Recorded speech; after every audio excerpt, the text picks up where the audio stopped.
오늘의 큐티 말씀은 열왕기하 25장 8절부터 30절입니다. 제목 되살아나는 희망의 메시지. 먼저 앞뒤 문맥을 살펴보겠습니다. 북이스라엘은 BC 722년에 아수르에 의해 멸망했습니다. 남유다는 BC 586년에 바벨론에 의해 멸망합니다. 요시야 이후 왕들은 풍전등화처럼 이리저리 휘둘리다가 결국 바벨론에 의해 포로로 끌려가고 예루살렘도 완전히 파괴됩니다. 바벨론의 속국으로 세웠던 왕도 반역을 일으켰고 하나님의 뜻을 전혀 분별하지 못하고 이방 나라에게만 의지하고 기대었던 남유다는 결국 망합니다. 이게 끝이면 좋겠지만 여호와 하나님은 살아날 작은 불씨를 남겨두십니다. 철저하게 파괴되는 예루살렘을 보면서 너무나 안타깝지만 다윗의 왕가의 계보를 잇도록 왕만큼은 살려둡니다. 북이스라엘도 망했고 남유다도 망했지만 남유다 여호야긴이 37년이라는 긴 시간 동안 바벨론에서 삽니다. 바벨론 에윌 무로닥이 즉위한 원년 12월 17일에 남유다 왕 여호야긴을 감옥에서 풀어줍니다. 이로써 희망의 불씨가 되살아날 기회를 얻은 것입니다. 역대하 끝부분 36장 23절에서는 마치 새롭게 시작하는 하나님의 손길을 느낄 수 있었습니다. 문단을 나눠보겠습니다. 8절부터 21절은 예루살렘을 다시 한 번 더 파괴하다. 22절부터 30절은 마지막까지 불순종, 그러나 마지막에 주시는 희망. 8절에 보면 바벨론 왕 느부갓네살이 왕으로 있은 지 19년째 되는 해에 다섯째 달 7일에 근위대장 느부사라단이 예루살렘으로 왔습니다. 열왕기하 25장 8절부터 12절은 예레미야 39장 8절부터 12절, 52장 12절부터 16절의 내용과 병행됩니다. 9절에 보면 느부사라단은 여호와의 성전과 왕궁과 예루살렘의 모든 건물 곧 건축물을 모두 불에 태워버렸습니다. 예루살렘이 함락된 지 한 달 뒤 예루살렘의 성읍은 완전히 파괴되었습니다. 이 시기를 BC 587년 7월부터 8월로 보고 있습니다. 13절에 보면 바벨론 군대는 여호와의 성전에 있는 노스의 기둥과 받침대와 여호와의 성전에 있는 놋바다를 부수어서 깨뜨려버렸습니다. 그리고 그 놋쇠를 바벨론으로 가지고 갔습니다. 여호와의 성전에 세워진 놋기둥은 열왕기상 7장 15절에 나옵니다. 높이가 각각 18규빗 정도 됩니다. 놋바다는 직경이 10규빗 되는 물두멍입니다. 이러한 내용은 열왕기상 7장 23절에 나옵니다. 여호와의 성전에 있던 성물마저 부서지고 깨뜨려져서 그 가치를 상실했습니다. 건축물까지 불타서 이제는 그 기능을 상실했습니다. 여호와의 성전 붕괴 사건이 예레미야 52장 12절부터 23절에도 언급하고 있는데 느부갓네살 통치 19년 5월에 솔로몬의 성전은 파괴되었습니다. 재앙 중에 재앙인데 그래서 이스라엘은 5월에 금식을 합니다. 이후 포로 생활 70년 동안 성전은 폐허로 존재하게 됩니다. 14절에 보면 가만은 솥을 말하고 부삽은 불을 다루는 삽을 말하고 부집개는 역시 불을 다룰 때 사용하는 집게를 말합니다. 이것을 만든 사람은 히람입니다. 열왕기상 7장 45절에 나옵니다. 15절에 보면 시위대장이 여호와의 성물을 바벨론으로 가져갔습니다. 그러나 바벨론에서 잘 보존되어서 70년 이후 포로 생활이 끝나고 새롭게 성전을 세울 때 가져오게 됩니다. 이러한 내용은 에스라 1장 7절부터 11절에 나옵니다. 17절에 보면 정확한 기둥의 규격은 열왕기상 7장 15절부터 18절에 나옵니다. 기둥의 이름은 왼쪽 것은 보아스, 오른쪽 것은 야긴이라고 불렀습니다. 22절에 보면 남유다 땅에 머물러 있던 백성들을 다스리기 위해 총독을 세웠습니다. 총독은 사반의 손자이며 아히감의 아들인 그달리아를 임명하였습니다. 요시아가 율법책을 발견하고 나서 여 선지자 훌다에게 보내어 이스라엘의 하나님 여호와의 말씀을 물었습니다. 이때 보낸 사람이 제사장 hil기야와 아히감과 악볼과 사반과 아사야였습니다. 그달리아는 아히감의 아들입니다. 사반의 직책은 서기관입니다. 이렇게 보면 그달리아는 오래된 관리 가문의 후손으로 볼 수 있습니다.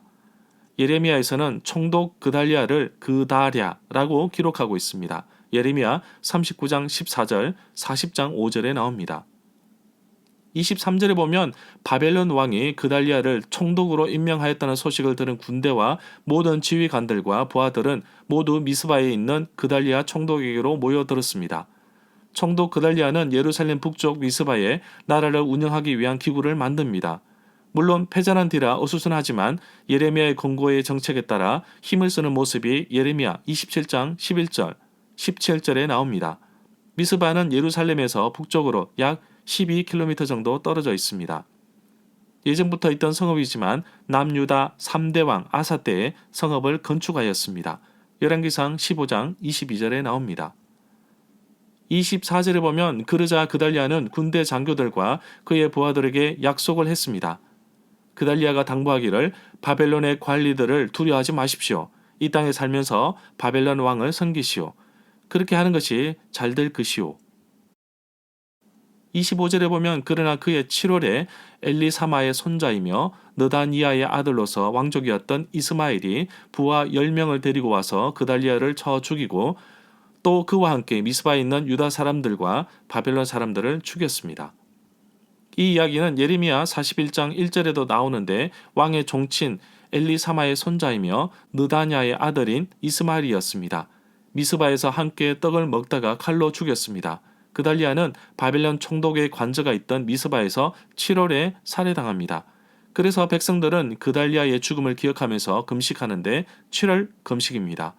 스가랴 8장 19절에 보면 금식에 대한 이야기가 나오는데 7째 달의 금식이 바로 그달리아의 죽음을 기억하는 금식이며 5월은 예루살렘 성전 파괴 멸망을 기억하며 지키는 금식이라고 합니다. 27절에 보면 남유다 여호야긴이 사로잡혀간 지 37년째가 되는 해에 곧 에윌 무로닥이 여호야긴을 감옥에서 풀어주었습니다. 열왕기하 25장 27절부터 30절의 내용은 예레미야 52장 31절부터 34절에도 나옵니다. 남유다 19대 왕 여호야긴 왕이 바벨론에 사로잡혀간 이야기는 열왕기하 24장 12절에 나옵니다. 잡혀갈 때 여호야긴의 어머니 신복 지도자들 내시들과 함께 붙잡혀 바벨론으로 끌려갔습니다. 여호야긴이 바벨론으로 끌려갔고 바벨론에 끌려간 유다 백성들도 다윗 왕조의 일원으로 여호야긴을 왕으로 여겼던 것으로 보입니다. 그렇다면 왜 여호야긴을 언급할까요? 시드기야는 여호야긴의 숙부입니다. 시드기야는 합법적으로 왕의 대리자라고 생각했다고 볼 수 있습니다. 28절에 보면 에윌 모로닥은 여호야긴에게 친절하게 대접해 주면서 바벨론에 와 있는 다른 왕들의 자리보다 더 높은 자리를 여호야긴에게 주었습니다. 왜 여호야긴에게 선대하였던 것인지 그 이유에 대해서는 설명이 없습니다. 그러나 예레미야는 여호야긴이 바벨론으로 잡혀가서 다시는 돌아오지 못할 것이라고 예언하고 있습니다. 예레미야 22장 24절부터 30절에 나옵니다. 예레미야에서는 여호야긴을 고니야라고 부릅니다. 29절에 보면 그래서 여호야긴은 제수가 입던 옷을 벗었습니다. 그리고 죽는 날까지 늘 왕의 상에서 함께 먹었습니다. 30절에 보면 왕은 여호야긴이 살아있는 동안에 날마다 그에게 쓸 것을 공급해주고 일정한 생계비를 공급해 주었습니다.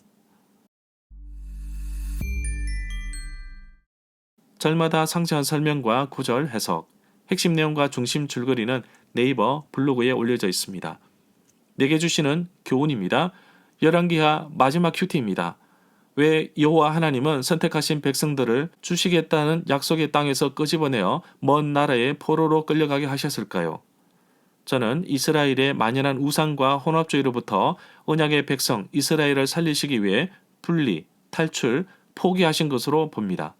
여호와 하나님께서 이스라엘 땅을 포기해 가면서 또 버려가면서 백성들을 옮기신 것은 이스라엘을 구원하시기 위한 것입니다. 그렇게라도 하지 않으면 계속되는 혼합주의, 우상과 하나님을 같이 섬기는 혼합주의에 빠져 벗어나지 못할 것으로 판단하셨기 때문으로 봅니다. 70년간 포로 생활은 자신을 뒤돌아보며 하나님 앞에서 정결하게 나아가는 아주 중요한 시간입니다. 여호와 하나님은 남유다를 심판하셨지만 그 가운데서도 희망의 끈을 놓치지 않도록 희망을 주셨습니다.